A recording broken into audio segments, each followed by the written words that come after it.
Hemen atzean ikusten dugun Zurriola hondartzan, eta hori dela eta asko dira oso kezkatuta daudenak eta erraustegia ixteko eskatu dute. Horrez gain, aipatzekoa bestalde, aste honetako albistea dugula Arantxa Tapia ingurumen sailburuak parlamentuan legebiltzarrean aitortu duela erraustegiak Zubietako edota Donostiako erraustegiak Jaurlaritzaren araudia urratzen duela. Izan ere, Zubietako erraustegiak arazorik izatekotan, arazori eteteko sistema automatikoak beharko luke eta Arantxa Tapia ingurumen sailburuak aitortu du ez duela sistema automatikorik. Ikusi dugu eguraldia aldatu da azken egunotan, euria eta hotza izan dira nagusi. Araban gaur euriteek galera eta urputzu handiak utzi ditu Gasteizen gehien bat. Nerea Gartzia. Eguraldia protagonista da Araban euria hain zuzen ere. Asteazken honetan 4 litrometro karratuko euriteak izan dira dagoeneko. Honek urputzu eta galera handiak sortu ditu. Euskalmeteen arabera euriteek jarrituko dute astean zehar. Arabatik mugitu gabe, Kanpezun Arrea jatetxeak bere lehenengo Michelin izarra eskuratu du. Nerea. Arrea jatetxe arabarrak Michelin izarra jaso du. Kanpezun, Araban, Edorta Lamo jaio zen eta Donostian hasi zuen bere ibilbide profesionala. Denborak aurrera egin ahala bere herrira bueltatu zen eta Arrea jatetzea ireki zuen. Gauzak horrela, Arrea da Euskadin Michelin izarra jaso duen jatetxe bakarra. Eta kulturan ezin disimulatu da Gatiburen EH Distopikala disko berriko lehen kantua. Erritmo latinoak eta aire tropikalak dituen diskoa gaur aurkeztu dutena Bilbon.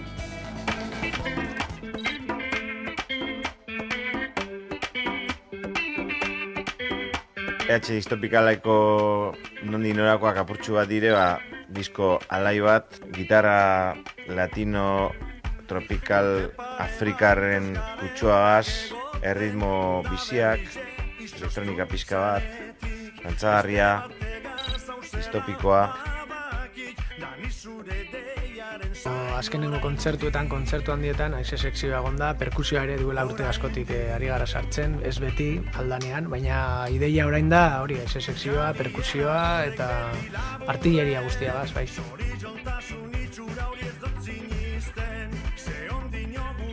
Da gero letra kaleko asuntoak eta getxi gora bera, letra zerizotxua hauak egin gure izin duguz, melodia alegre dutan, ez?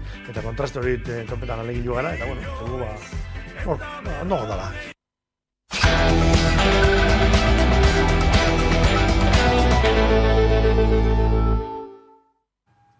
Arratsalde on. Usansolo Bizkaiko 113. udalerria bihurtu da. Hamarkadatako auzo borrokaren ondoren, Bizkaiko batzar nagusiek Usansoloren bereizketa onartu dute. EAJak, EH Bilduk eta Elkarrekin Podemosek aldeko botoa eman dute. PP abstenitu eginda eta PSek kontra bozkatu du. Usansolok Espainiako legediak eskatzen dituen 5.000 biztanleak ez dituela argudiatuta.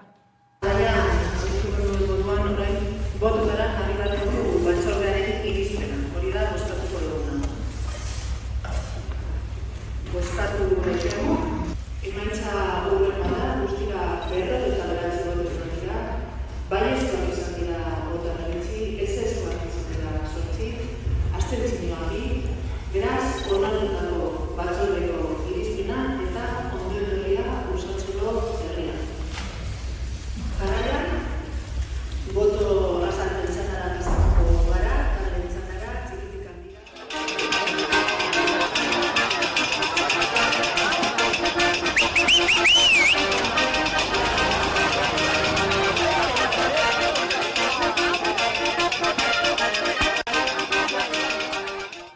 EH Bilduk eta Elkarrekin Podemosek osoko zuzenketa aurkeztuko diete Eusko Jaurlaritzak aurkeztutako aurrekontuei. Koalizio bakoitzak Pedro Azpiazu Ogasun sailburuarekin 3 bilera egin ostean bi taldeek uste dute exekutiboak ez duela negoziatzeko borondaterik izan. PP Ciudadanos koalizioak nahiko eskasa ikusten du Eusko Jaurlaritzaren planteamendua, baina ez dio negoziatzen jarraitzeari uko egin.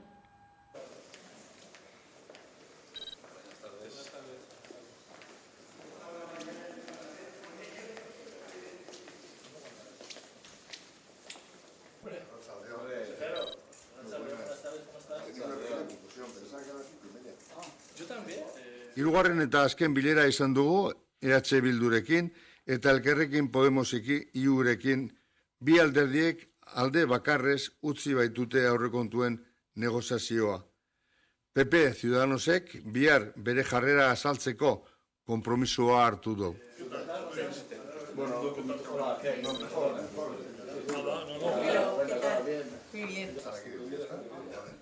Guk gaur gobernuari esan diogu, egin digugun proposamenak ez dioela erantzuten inondik inora Euskal Herria Bilduk mahai gainean jarritako arazoak erantzuteko dagoen beharrari, eta zentzu horretan Euskal Herria Bilduk ez duela jarraituko borondaterik ikusi ez duenez gobernu honen aldetik eszenifikazio bat egiten. Iruditzen zaigu egoera benetan konplexua eta kezkagarria dela, eta herritarrei zor diegun zintzotasunagatik eta leialtasunagatik ez dugula jarraitu behar egoera hau nahasten.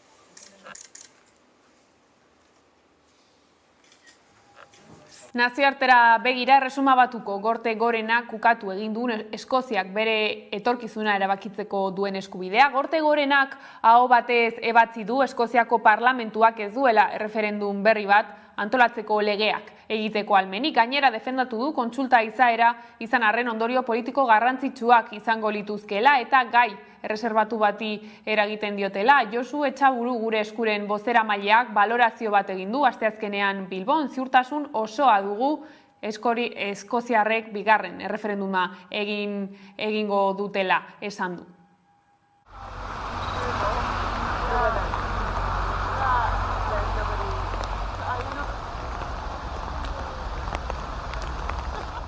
The Scottish Parliament does not have the power to legislate for a referendum on Scottish independence. The court will now adjourn.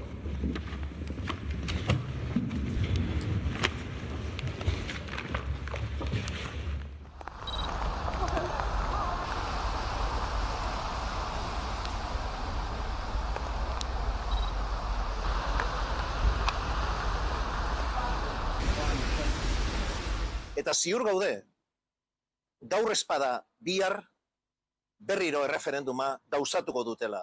Ziur gaude moduan, Euskal Herritarrok ere hori egin eta lortuko dugula.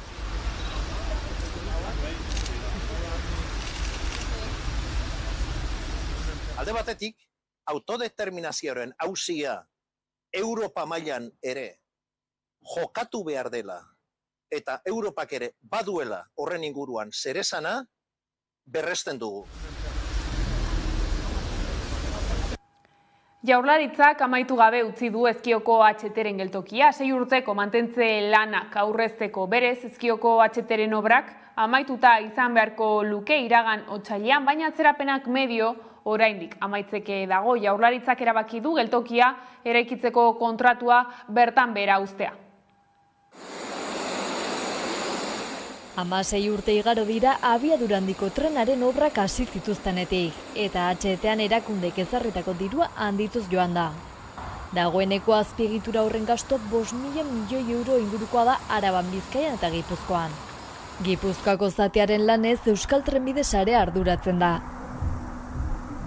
Ezkioko geltokiaren kasuan, eraikuntza Iparragirre eraikuntza lanak enpresari esleitu zitzaion 2021ko martxoaren 21ean, ia 4 milioi euroren truke, eta 9 hilabeteko exekuzio epearekin. Berez obrak amaitu da izan beharko luke. Otsailean bukatuta egon behar zuena irailera arte atzeratu zuten, baina oraindik ez daude amaituta azken txosten ofizialaren arabera. Iñaki Arriolaren saiak adierazi du enpresari 2 luzapen onartu zitzaizkiola, bata 2022ko urtarrilean COVID-a justifikatuta, eta bestea ekainean Errusiako eta Ukrainako gerragatik materialik ez zuela argudiatuta. Lanak irailaren 27ko amaituta egon behar zuen. Kontua da bigarren luzapena eman eta hilabetera Euskal Trenbide sareak kontratua etetea erabaki zuen Iñaki Iriondo kazetariak naiz hedabideen jakitera eman duenez. Euskal Trenbide sareak kontratua bertan behera uztea erabaki omen du ez baituelako uste martxan jarriko denik gutxienez 6 urte barru arte, eta kontserbazioa orduan bukatza baino garestago izango litzatekelako. Azpiegituraren zatirik garrantzitsuena amaituta dago, baina geratzen denak eskatzen du gutxienez 6 urtez mantentze lanak egitea, eta horrek 1,55 milioiko kostua izango luke. 6 urtez martxan jartzeko lehenengo eguna 6 urte barru izango dela uste baitute. Horrek 2028aren amaieran jartzen gaitu. Baliteke halaber, azkenean Nafarroaren eta Euskalearen konexioa Gasteizen zehar egiten bada inoiz ez funtzionatzea ezkiokoak. Bestalde, Arabako, Nafarroako eta Burgoseko tren publiko eta sozial baten aldeko plataformek abiadura handiko trenerako alternatiba eskaini dute, eragin txikiagoa eta 2.000 milioi euroko aurrezpena ekarriko lukeen trenaren proiektua aurkeztuta. Proiektuaren behin betiko txostena ezagutarazi dute astearte honetan Iruñan eta Gasteizen eginiko agerraldietan.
Kanpezuko arrea. Eta Araban, arrea jatetxe arabarrak bere lehenengo Michelin izarra jaso du. Jatetxea Kanpezun kokatuta dago. Edorta Lamo da arrea jatetxearen sukaldaria, Donostian hasi zuen bere ibilbidea Alfuego jatetxean eta gero erabaki zuen bere jaioterrira bueltatzea. Kanpezuko arrea jatetxeak bere lehenengo Michelin izarra eskuratu du. Edorta Lamo sukaldariak hunkituta jaso du jaka eta bere zenidei eta familiari eskertu zien egindako guztia. Alfuego jatetzea ireki zuen Donostian eta bere ibilbide ospetsua bertan hasi zuen. Ondoren Kanpezura bueltatu zen jaioterrira eta arrea jatetzea martxan jarri zuen. Lehenengo Michelin izarra jaso du eta oraingoan Araban jaso duen jatetxe bakarra da.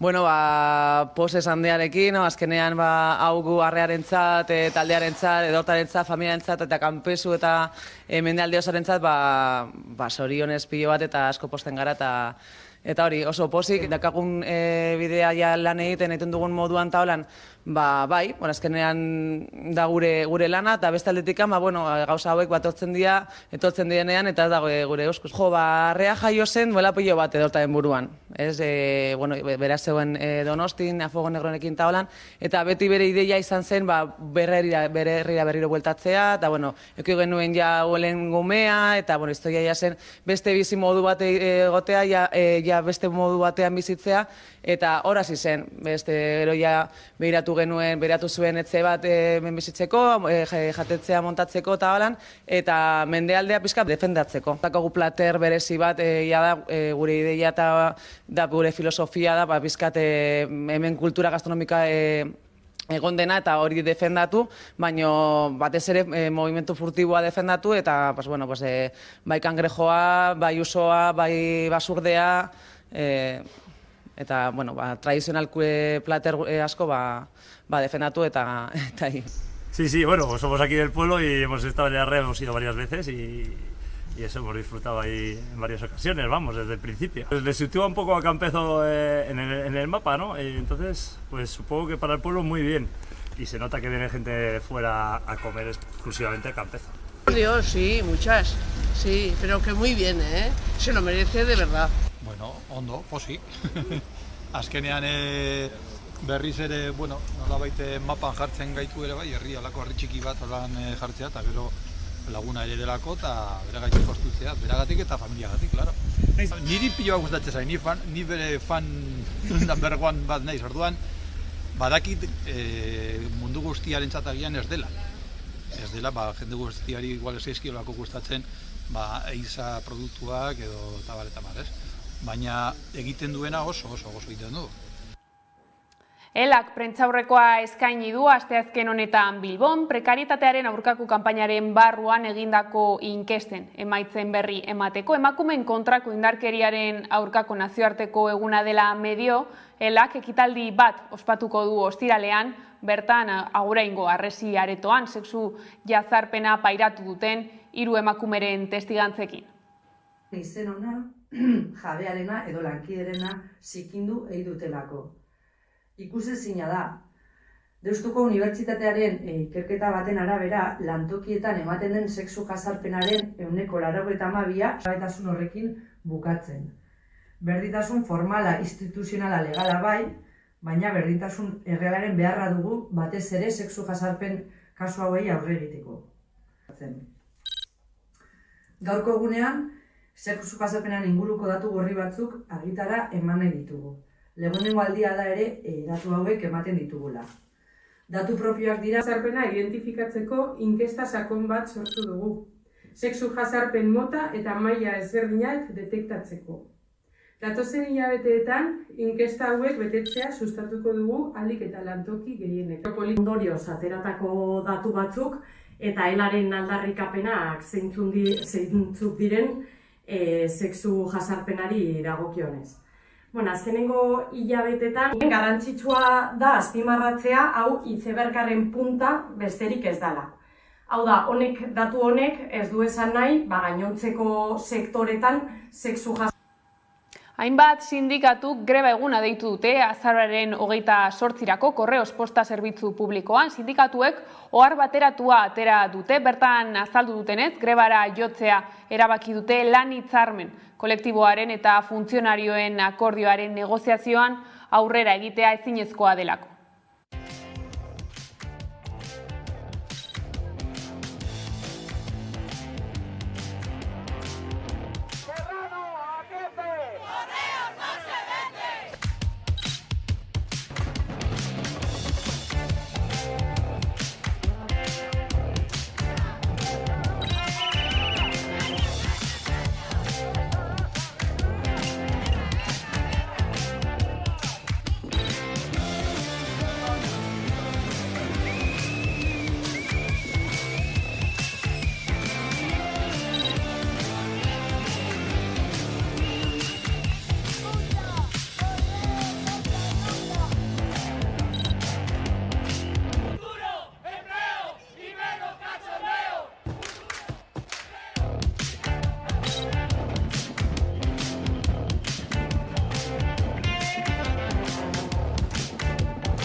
Euskal Herriko musika bulegoak antolatuta musika berdintasuna eta LGTBIQ+ topaketak egingo ditu azaroaren 24an eta 25ean Donostiako Tabakaleran. Horietan besteak beste sorkuntza egitasmoak, LGTBIQ zirkuituak, ibilbide profesionala garatzeko erronkak, musika industrian duten presentzia, zentzura, autozentzura, gune seguruak eta bestelako gaiak jorratuko dituzte.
Bertsozale elkarteak ohar baten bidez adierazi duenez, Azpeitiko udalarekin eta herriko beste zenbait elkarterekin batera ari dira prestatzen bertso egunaren osoko egitaraua. Aurreratu dute urtarrilaren 28an izango dela eta 11:30 abiatuko dutela eguna.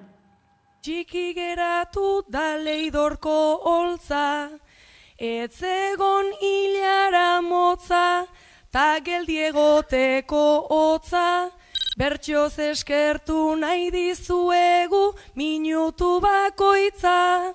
Bertsoz eskertu nahi dizuegu minutu bakoitza.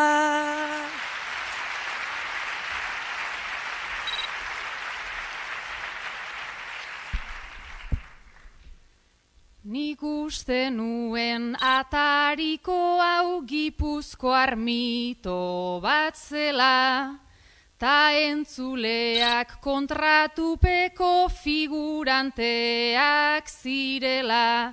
Zinema oso bat bertsotarako nork betetzen du bestela, baina ona igo ta aitortu behar dut konbentzitu. Ertzainak zaleek beste zita bat gehitu behar diote egutegiari, taldeak Beken Barakaldon abenduaren 16an eta 17an emango dituen kontzertuetaz gain, urtarrilaren 6an Gasteizen izango dira. Ertzainak jaio eta bukatu bira aurkeztu zutenean baieztatu zuten azken agurra Gasteizen izango zela. Horako Euskal gure ondarearen festa bat antolatzea. Guaitzaki bat, baino ez dira, beste batzuk izan dira, gure horretik, hainbat arte eta hainbat lehio irekitzen. Gu ere hori izan gara, kate horren ez dagoen bat txiki bat gara, beste batzu eta ere guaintxe bertan lan hori betetzen, eta nahiko genuke bi hiri hauetan, Bilbo eta Gasteizen, olako gure ondarearen festa nagusi bat antolatzea. Kaixo lagun guzio gu gara ertzainak, kaixo lagun guzio gu gara ertzainak, batu porraz berotzen dizkigute gainak, ertzainak berotzen gainak, gu musika sustuko dizkiegu zainak. Eta horrela iritsi gara albistegiaren bukaerara. Gaurkoan, Gatiburen ezin disimulatu abestiarekin agurtuko zaituztegu, gustatuko zaizuelakoan besterik ez gure aldetik. Hauek izan dira arratsaldeak gurean gaur utzi dituenak. Guztiak eta gehiago nahi duzuen aldiro 11.eus atarian, gero arte. Urte pare bat ez garela gegoten, udaberrixe izoztu zanetik, beste batega zauzela babakik, dani zure deiaren zain oraindik, oraindik. Kalien agurrek beti laburrek. Horako Euskal gure